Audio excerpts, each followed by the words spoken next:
Hey guys, welcome to today's podcast episode. I'm really excited about today's guest. His name is Rahul Sharma, and he's an author, he's an organization development expert, public speaker, coach, and we're going to talk about cultivating, empowering internal leaders in the organization. He's got this interesting idea around mind talk, mindset shifts, habits, and essential skills to cultivate transition. So, Rahul, welcome. Thank you, Chris, for having me here. You're doing an amazing job with the podcast, and I appreciate that. Thank you. Tell people about your story, your background, how you got started, and we'll get right into it. Sure. So I'm a learning and development professional, also an author and leadership coach, and I have been into this journey of my own development over probably 20 years. And mindset is something I'm very passionate about because I do believe whatever we do first starts with our mind. And if we allow our mind to work on us, we can create our own miracles. Yeah, yeah, I love that. So kind of talk about what this this art of mind talk. Because I was talking to one guest yesterday, and she was telling me talking about creating mental boundaries, which is interesting. And now you have this idea of mind talk, crafting your own reality. So, mind talk, the way I see it is it's basically about talking to our own self about us. So most of us we do it whether we are driving or whenever we are in an activity where we are not engaged with any other activity. We are thinking, we are talking to our own self.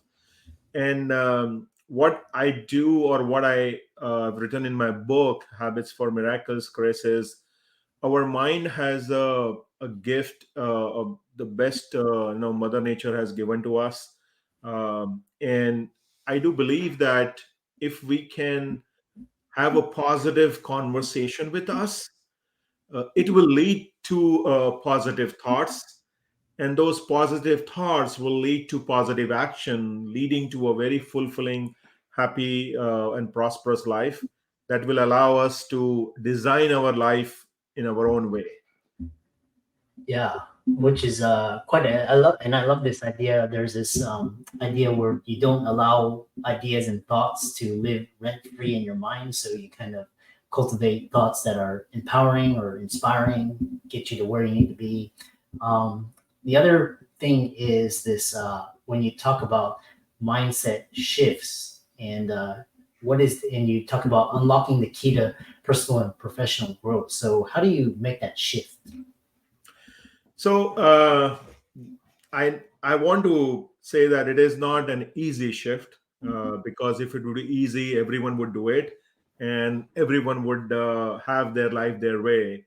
The unfortunate part, according to Forbes research, Chris, only 8% of us are able to convert our dreams into reality. So there are 92% of us who have a dream but don't have any concrete action, and we don't take any concrete steps. So first and foremost, for us to change that mindset, we should start practicing gratitude and act of kindness. Most of the time, we think about things that we don't have, and very seldomly we forget about things that we have.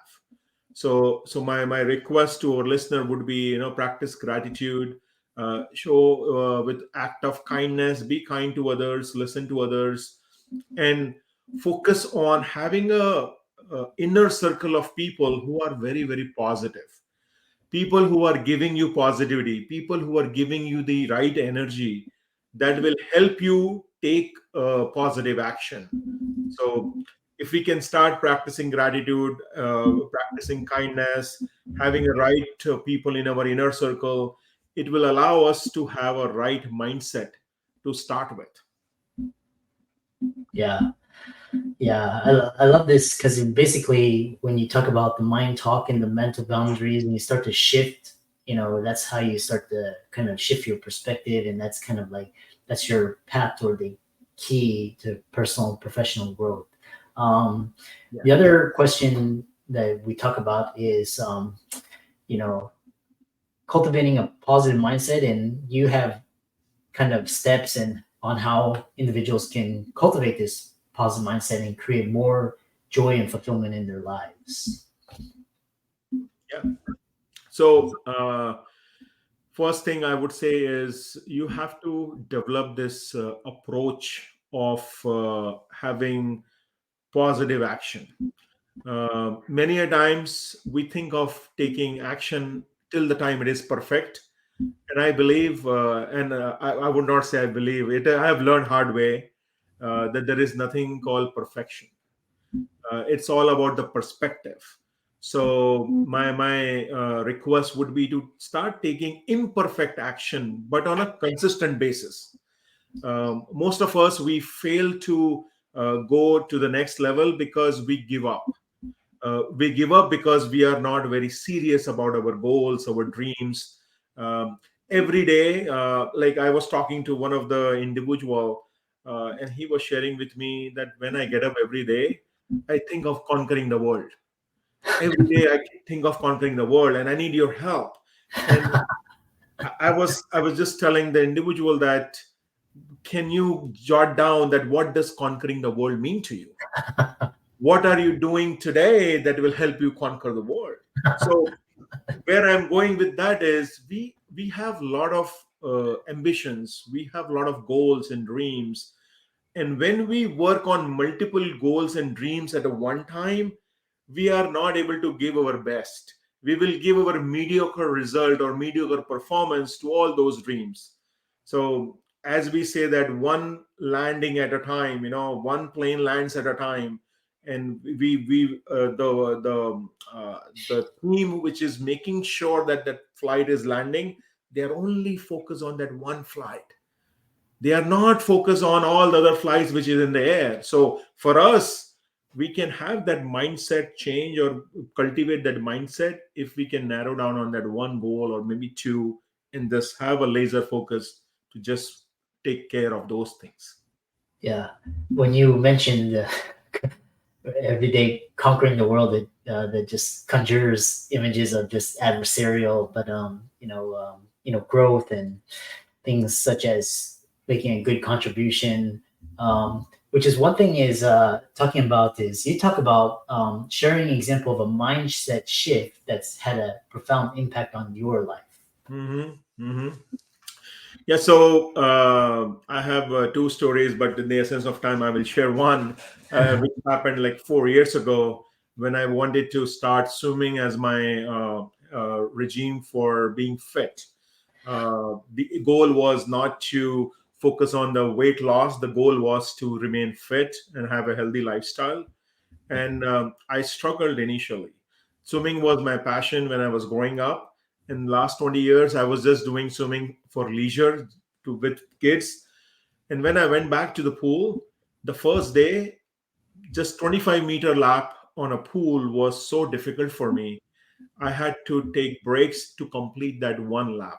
And after that one lap, Chris, I had to take another 10, 15 breaks. So I could not do more than four laps. And after each lap, it was 10-minute break. And I realized that something is not right. I realized that something is missing.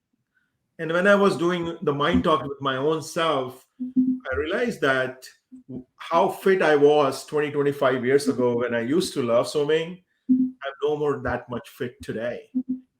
So that was a reality hit on me, and I started thinking that what I need to do differently. So I did some research and found out that if you want to do swimming for more fitness, try to spend time on doing backstroke or a breaststroke rather than freestyle. Freestyle is good for you to lose weight, burn more calories, but to stay longer in the pool, backstroke and breaststrokes are good. So I started on that. Day two, I came in, I did backstroke and breaststrokes with two laps without any stop. And every day I was able to increase my laps to two with two count. And in the period of 3 weeks, I was able to do 40 laps without any break. And that I was able to do with the mindset of never giving up. It was very easy. There was something telling me that, man, hey, it's okay, man. If you're not able to do it, try something else. But I never give up. I worked on it. I tried hard, and that is the one of the mindset shift in me that made me go to that 40 laps without any break. Yeah, I love that. One thing, the other thing is talking about is you talk about habits and habit formation. What are some common habits associated with happiness and well-being? I would say the self love. I think we don't care of our own self as much as we care for others. That is unfortunate. And if we can stay healthy, if we can stay fit, that is how we will be able to help with others. um, I would also say is another habit would be more of practicing positivity within us and within the environment that we are in. um, Unfortunately or fortunately, there are close to 60 to 80,000 thoughts come in our mind in a single day, and 90% of those thoughts are negative. So Yeah, if we are not surrounded with positive literature, positive people, if you're not watching positive video, by default we will think negative, because that is what our mind is reading. 90% of the time our mind is thinking. So having a very positive environment around us would be another habit that I would say. And the other one which I would recommend is being calmness. Sometimes we want to do things in a very quick and rush manner, and we don't we feel very calm. And I would encourage our listeners to practice calmness in their approach. That will allow them to maintain their blood pressure, that will allow them to maintain their healthy lifestyle. yeah, yeah. I really I love this idea of cultivating because I've been recently just very extremely conscious like who I'm around and their energies, and the influences. Either turn off the media, turn off CNN, and just cultivating things that kind of uplift you, and that's huge. Like, and just kind of that energetically allows you to you know uh, become happier. So you have this idea of this circle of happiness. What is that? So, circle of happiness, as I was sharing earlier, it starts with positive mind talk. And I talk so much about this concept that my kids have started, using it, and they are my live and breathing testament. And I positive mind talk is all about talking to our own self, as I said earlier. The only difference I would say is when I speak with many people, I learned that a lot of people are already doing it. They call it as a self talk, and what they do is they use the word I instead of using their name. And Uh, research shows that if you change from that word I to your own name while doing that mind talk, it will allow you to stay more cooler, more calmer, and it will allow you to distinguish between the rationalism that is going in your mind. So what happens when we are thinking or when we are talking positive to ourselves is automatically our mind will start having positive thoughts, and uh, those positive thoughts will allow us to think about positive action, progressive action, rather than thinking negatively. And when you take those progressive or positive action, it makes you more healthy, it makes you more happier. And that is what the circle of happiness, which is positive mind talk, positive thoughts, positive action, which leads to a happier life, a positive life. So it is that circle. So you, in order to be happy, we need to think about being happy, because our mind cannot distinguish between what is real and what is imaginary.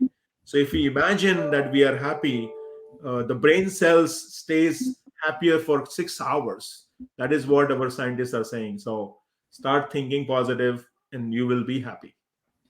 yeah, it's kind of like really kind of the more I study the law of attraction and how you cultivate law of attraction, this part of it is a lot of it's like the perception and kind of what you focus on grows, and that's how you manifest. That's how you start manifesting, your goals and Absolutely. dreams. Absolutely, absolutely. Yeah. The next question I have is, you talk about, you talk about miracles in your book, and then also what advice do you have for readers who are looking to create positive habits and achieve their own miracles? Sure. So the word miracle I have used is more about not about supernatural miracles, but it is about something that we could not do earlier and we are able to do it now. In itself is a miracle. So what I would advise is sometimes we tend to think too much negative about the action that we are taking. We are being too much stressful on us on our own action. So I say that be kind to your own self, because if we are kind to our own self, we will be able to think more clear, and we will be able to take more action. So in order for us to create our own miracles, the first thing we need to do is know our why, that why we want to do what we want to do. That is number one. Number two, I would say, is know yourself. Most of the people that I talk to, sometimes they do not realize what are their strengths, what are their shortcomings, where they want to focus on. They want to conquer the world, but they don't know about themselves. So it's so important for us to really know our own self, by knowing our strengths, by knowing our personality, and by knowing what is not our cup of tea, what is not that we cannot do. So that is important, and focus on one thing or maybe two things at a time, rather than taking 10 goals in one go. And if we are able to take care of these aspects, we will be able to create our own miracles. Yeah, I love that. Kind of as we come to the close, there was a follow-up question I had, on habit formation and people, wanting to manifest miracles and create these positive habits. What are some common obstacles to habit formation, and how can these be overcome? So the common obstacle that I see is we don't make it as a priority. Since we have too many goals or too many habits that we want to form, we tend to give very mediocre performance on all the habits, and we don't make it as a priority. The other thing I would say is lack of accountability. We don't make our own self accountable, and we rely on other things, or maybe we rely on other people to make us accountable. I think if something has gone wrong, we need to be accountable for making it wrong, rather than giving a benefit of doubt to someone else, or maybe a weather, or maybe any other circumstances. Yeah. And my recommendation for people to focus on would be start with small. Don't focus on big things. Start small, so that when you achieve that, you can celebrate, and have an accountability partner. Maybe it could be a friend, it could be your spouse, or it could be a colleague. Focus on those aspects. And last but not the least is focus on that why you want to do what you want to do, because once that why is clear, then I don't think we will have any obstacle. Most of the time we have obstacles because our why is not very clear. Mm, yeah, clarity, clarity. How can people contact you, follow you, reach out to you, check out your work, etc.? Sure. So people can log into my book website, habits number four miracles.com. It has all my social media pages. Best way to connect with me would be on LinkedIn. I'm very savvy on LinkedIn, and will be more than happy to assist people. And if they reach out to me and refer to your podcast, I will be able to send them a free ebook of my book, which is Habits for Miracles. Yeah. And for all the listeners out there, let's thank Rahul for coming on to the show, and, check out his book as well, reach out to him. And, with that, thanks so much for coming onto the podcast. Thank you, Chris, for having me. Thank you.